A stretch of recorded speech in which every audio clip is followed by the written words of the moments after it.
আচ্ছা কালাম সাহেব, আমি জানতে পারলাম হিটু শেখের মেয়েকে তার জামাই তালাক দিয়েছেন, এবং যে বিষয়ে তালাক দিয়েছেন সেটা হলো হিটু শেখের মেয়ে ঘন ঘন তার বাবাকে দেখতে চায়, কিন্তু হিটু শেখের জামাই বলেছে তোমার বাবাকে আর দেখতে যাবা না আমার সংসার ছেড়ে।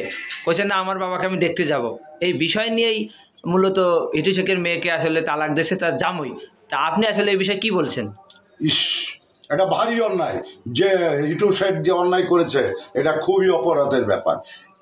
একটা তালাক দিয়া মানে কি আল্লাহর আরশ পর্যন্ত কেঁপে ওঠে। একটা মেয়েকে না জেনে শুনে তালাক দিয়া এটা খুবই অন্যায়। হিটু শেখের মেয়ে নাসরিন, তাকে নাকি হিটু শেখের জামাই বাড়ি থেকে বের করে দিয়েছে। আসলে এই ঘটনা কতটুকু সত্য এটা আজকে আপনাদেরকে জানানোর চেষ্টা করব। চলুন আমরা আগে ওই ঘটনাটি শুনে নেই, তাহলে দেরি না করে ভিডিওটি শুরু করা যাক। আসসালামু আলাইকুম। ওয়ালাইকুম আসসালাম। আচ্ছা কালাম সাহেব, আমি জানতে পারলাম হিটু শেখের মেয়েকে তার জামাই তালাক দিয়েছেন, এবং যে বিষয়ে তালাক দিয়েছেন সেটা হলো হিটু শেখের মেয়ে ঘন ঘন তার বাবাকে দেখতে চায়, কিন্তু হিটু শেখের জামাই বলেছে তোমার বাবাকে আর দেখতে যাবা না আমার সংসার ছেড়ে। বলছে না, আমার বাবাকে আমি দেখতে যাব। এই বিষয় নিয়েই মূলত হিটু শেখের মেয়েকে আসলে তালাক দিয়েছে তার জামাই। তা আপনি আসলে এই বিষয়ে কি বলছেন? ইস, এটা ভারী অন্যায়।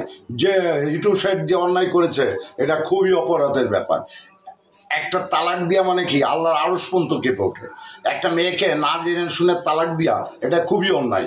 আর তারপরে সে যদি অন্যায় করেও থাকে, গ্রামে 10 পর্যন্ত থাকে, তাদেরকে ডেকে এক জায়গা বসিয়ে বিচার আচারের মাধ্যমে তারপরে তালাক দেওয়া উচিত ছিল।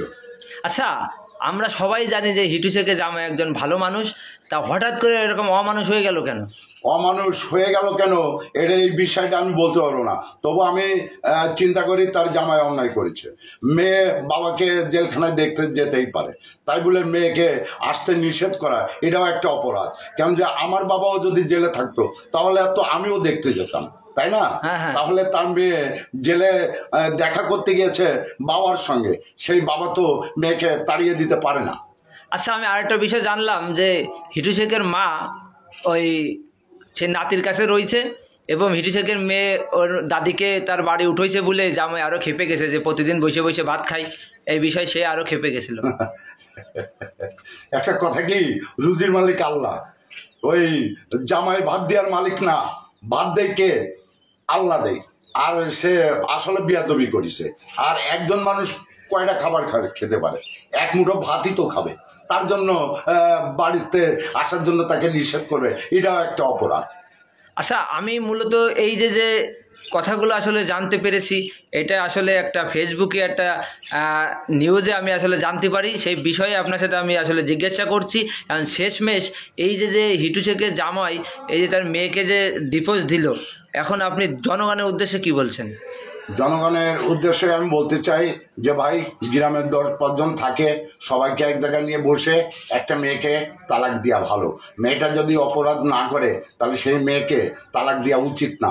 আর যদি কেউ দিয়েও থাকে সেটা অপরাধ হবে, আখেরাতে তার বিচার হবে। যারা দেশ এবং দেশের বাহির থেকে যারা ভিডিওটি দেখছেন তাদেরকে অসংখ্য ধন্যবাদ। গত 17ই মে রোজ শনিবার হিটু শেখের রায় কিন্তু দিয়েছে আদালত।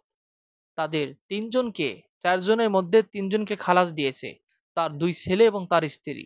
আর প্রধান আসামি হিটু শেখকে মৃত্যুদণ্ড দিয়েছে মাগুরার আদালত। এটা কিন্তু এখন পর্যন্ত কার্যকর হয় নাই। এই মাসের 22 তারিখে হাইকোর্ট থেকে হাইকোর্ট থেকে শুনানি আসবে, হাইকোর্ট থেকে একটা রায় আসবে। তারপর কিন্তু সিদ্ধান্ত হবে আসলে তার মৃত্যুদণ্ড কার্যকর হবে কিনা। এবং ওই তিনজনকে, যে তিনজনকে খালাস দিয়েছে, তাদের তাদের বিষয়ে কিন্তু রায় আসবে। কিন্তু তার মধ্যে হিটু শেখের মেয়ে নাসরিন, সে কিন্তু ঘন ঘন তার বাবাকে দেখতে যায়। এটা স্বাভাবিক একটা বিষয়, কারণ সন্তান তার বাবাকে দেখতে যাবে, এটাই কিন্তু স্বাভাবিক। এরকমই একটা ঘটনা যে হিটু শেখের জামাই নাকি তার মেয়েকে বাড়ি থেকে বের করে দিয়েছে, এরকম একটা ঘটনা যে ভিডিওর মধ্যে বলা হলো। আসলে এই ঘটনা কতটুকু সত্য বোঝা যাচ্ছে, আসলে এই ঘটনাটা পরিপূর্ণ সত্য না, আসলে সত্য না। কারণ ফেসবুকে একজন সার্চে আর যে ভিডিওটি আপনাদেরকে দেখালাম তারা নিজেরা একটা মন্তব্য করছে, বাস্তবতা আসলে মিল পাওয়া যায় না। যদি এমন হয় অবশ্যই আমরা সোশ্যাল মিডিয়ার মাধ্যমে অবশ্যই আমরা জানতে পারবো, এমনকি আপনাদেরকে আমি আপডেট জানানোর চেষ্টা করব। আর যারা ভিডিওটি দেখছেন অবশ্যই আপনাদের কিন্তু সুন্দর মতামত, মূল্যবান মতামত কিন্তু অবশ্যই কমেন্টে কিন্তু জানাবেন।